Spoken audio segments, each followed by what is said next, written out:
Hello बच्चों, हम बात कर रहे हैं कि ये संरचनाएं क्या होती हैं। इससे पहले हमने बताया था कि कोशिका क्या होती है। इससे पहले की वीडियो में बता चुके हैं, अगर आपने नहीं देखा तो देख लीजिए। ये सभी संरचनाएं एक जैसी दिखाई देती हैं। ये सभी मिलकर एक बड़ी संरचना मतलब छोटी छोटी कोशिकाएं मिल कर के ऊतकों का निर्माण करती हैं, और ये ऊतक मिल कर के एक स्ट्रक्चर बनाते हैं, समझ लीजिए। तो देखिए, बड़ी संरचना सल का कंद बनाते हैं, जैसे प्याज। इस क्रियाकलाप में से हमें पता चलता है कि विभिन्न प्रकार के प्याज में सूक्ष्मदर्शी द्वारा देखने पर एक जैसी संरचनाएं दिखाई देती हैं। प्याज की झिल्ली की कोशिकाएं एक समान है। प्याज के आकार से इसका कोई संबंध नहीं है। देखिए, जो झिल्ली है, जो उसको देखा जा रहा है, तो उसकी संरचनाएं लगभग एक जैसी हैं। ये छोटी छोटी संरचनाएं जो हम देख रहे हैं, सल का कंद प्याज मतलब कि मूलभूत इकाई हैं। इन संरचनाओं को कोशिका कहते हैं। न केवल प्याज बल्कि जितने भी जीव जंतु हम अपने आसपास देखते हैं वे सभी कोशिकाओं से बने हुए हैं। हमने पहले भी बताया है कि आपकी बॉडी, आपका शरीर सब कुछ काहे से बना हुआ है? कोशिका से बना हुआ है। तो यद्यपि कुछ जीव एक कोशिकीय भी होते हैं। देखिए, कुछ जीव को एक कोशिकीय होते हैं, कुछ बहुकोशिकीय होते हैं। अब आपको हम बता दें, एक कोशिकीय जीव क्या होते हैं, जिनमें सभी क्रियाएं एक ही कोशिका के द्वारा होती हैं, वो एक कोशिकीय होते हैं। चाहे एक कोशिकीय का मतलब है वो भोजन को ग्रहण करना, वर्ज्य पदार्थ को निकालना, ये सारी क्रियाएं जितनी हैं सभी एक ही कोशिका से होती हैं, तो उसे एक कोशिकीय बोलते हैं। लेकिन बहुकोशिकीय में क्या होता है, सब हर कार्य के लिए अलग अलग कोशिकाएं होती हैं, तो उसे बहुकोशिकीय बोलते हैं। तो देखिए, आवर्धक लेंस की खोज के बाद सूक्ष्मदर्शी का आविष्कार संभव हो सका।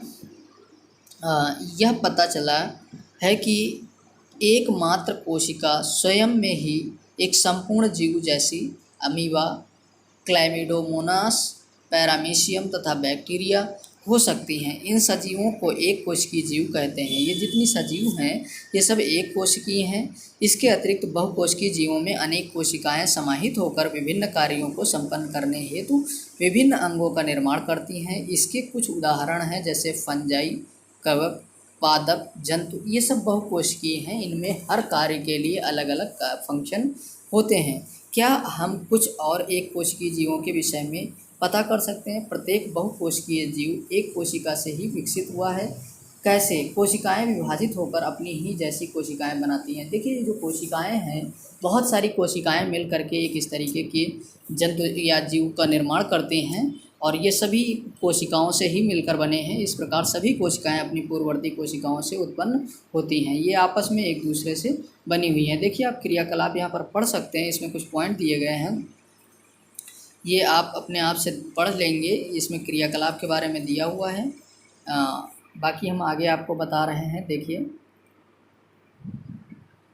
कि कुछ जीवों में विभिन्न प्रकार की कोशिकाएं भी हो सकती हैं। देखिए, इनका आकार अलग अलग भी हो सकता है। निम्नलिखित तस्वीर को देखो, ये मानव शरीर की कुछ कोशिकाएं हैं। देखिए, आप रुधिर कोशिकाएं देखेंगे तो ये गोल टाइप की दिखाई दे रही हैं। चिकनी पेशी कोशिका, तंत्रिका कोशिका देखेंगे, ये कुछ अलग तरीके की, इसमें चित्र कुछ कम दिखाई दे रहा है। अस्थि कोशिका देखेंगे, हड्डियों की कोशिकाएं तो कुछ इस तरह दिखाएंगी। अंडाणु कोशिका देखेंगे तो आप कुछ इस तरह होगा।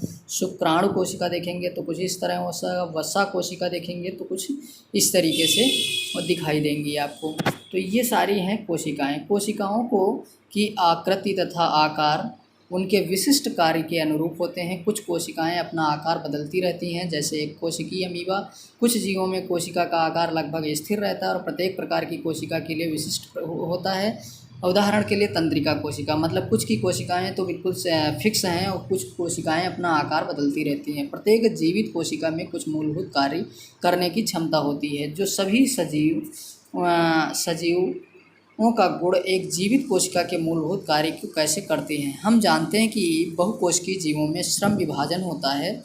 श्रम विभाजन मतलब कार्य के अकॉर्डिंग अलग अलग तरीके की कोशिकाएं होती हैं, जैसे कि मनुष्यों में। इसका अर्थ यह है कि शरीर के विभिन्न अंग विभिन्न कार्य करते हैं। जैसे मनुष्य के शरीर में हृदय रुधिर को पंप करता है तथा आमाशय भोजन का पाचन आदि। इस प्रकार से एक कोशिका में भी श्रम विभाजन होता है। वास्तव में ऐसी प्रत्येक कोशिका में कुछ विशिष्ट घटक होते हैं जिन्हें कोशिकांग कहते हैं। इन कोशिकाओं के अंगों को कोशिकांग कहते हैं। प्रत्येक कोशिकांग एक विशिष्ट कार्य करता है, जैसे कोशिका में नए पदार्थ का निर्माण, अपशिष्ट पदार्थों का निष्कासन आदि। इसमें देखेंगे इन कोशिकांगों के कारण ही एक कोशिका जीवित रहती है और अपने सभी कार्य करती है। ये कोशिकांग मिलकर एक मूलभूत इकाई बनाते हैं। जैसे बहुत सारी कोशिकाएं मिल जाती हैं तो एक इकाई बन जाती है, जैसे जीव जंतु, जिसे कोशिका कहते हैं।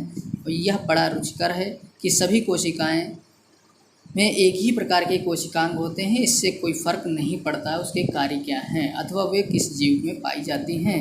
तो इस तरीके से ये आपको समझ में आ गया होगा। आप वीडियो को लाइक करें, चैनल को सब्सक्राइब करें। अगली वीडियो में हम आपको बताएंगे कि कोशिका किससे बनी होती है, कोशिका का संरचनात्मक संगठन क्या है। वीडियो देखना न भूलें और वीडियो ज़रूर देखें। Thank you.